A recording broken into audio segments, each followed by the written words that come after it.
Welcome back. Well, the equity market's in fine shape and form, but guess which is the other market that has been in an even finer shape and form? And we are talking commodities, and all that glitter is indeed gold. Manisha is here with all the action. Manisha, so 2,000 plus?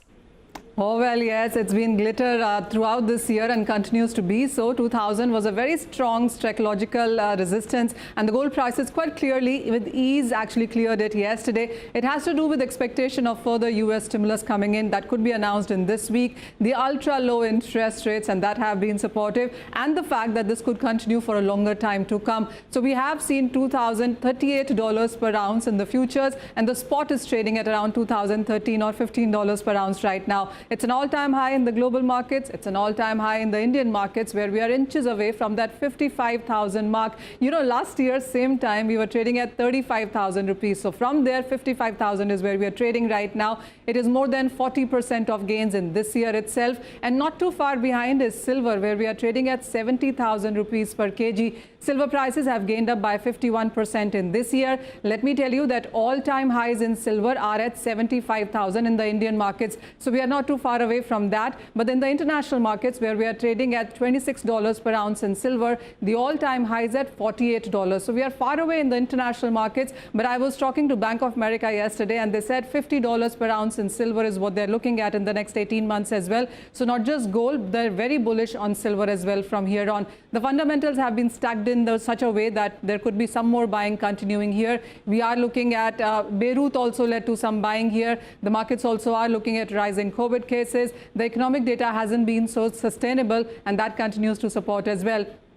The important is that the run-up has been too much too soon. At 2,000, most experts will tell you that this is a time to be cautious. If a correction comes in, then the next support really is at around $1,850 per ounce. So the $100 or $150 will just go about in a jiffy, because that is the kind of up move that we saw.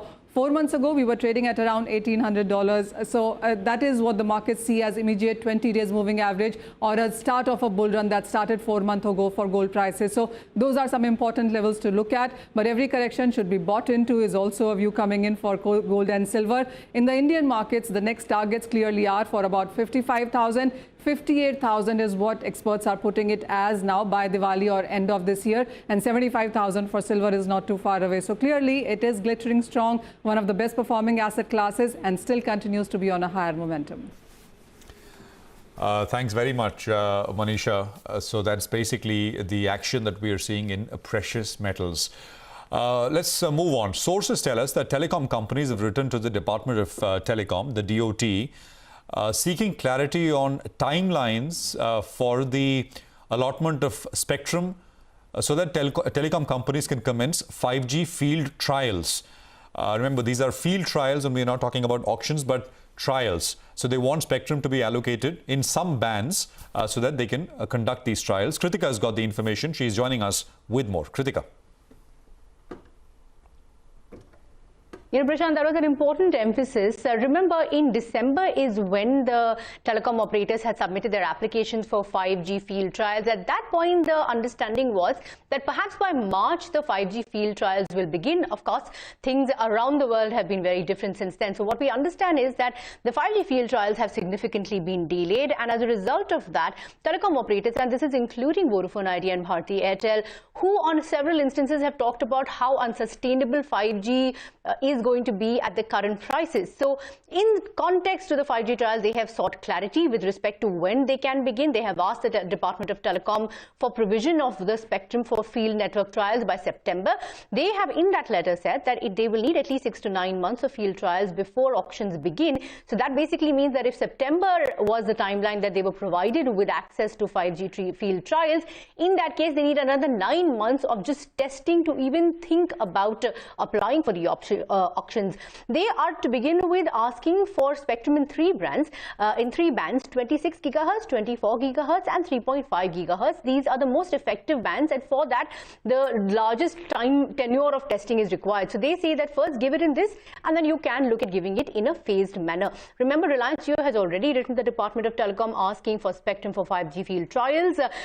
DOT panel last year had suggested that 400 units of 24 gigahertz and 100 units of 3.5 gigahertz gigahertz to be offered in the beginning per location for 5G trials. So no official comments have come in, but yes, the telecom players have very clearly emphasized that if they have to be ahead with the 5G footprint, they need clarity over here ASAP. And of course, they have also reiterated their stance on reducing spectrum prices for the 5G auctions whenever it happens.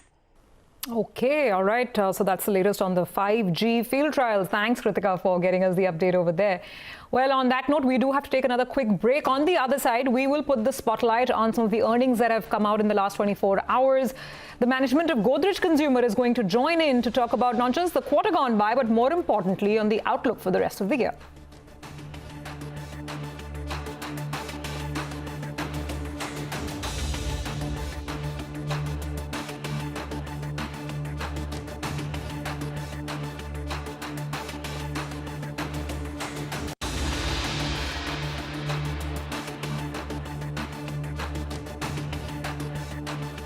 इन दिनों ने हमें समझाया है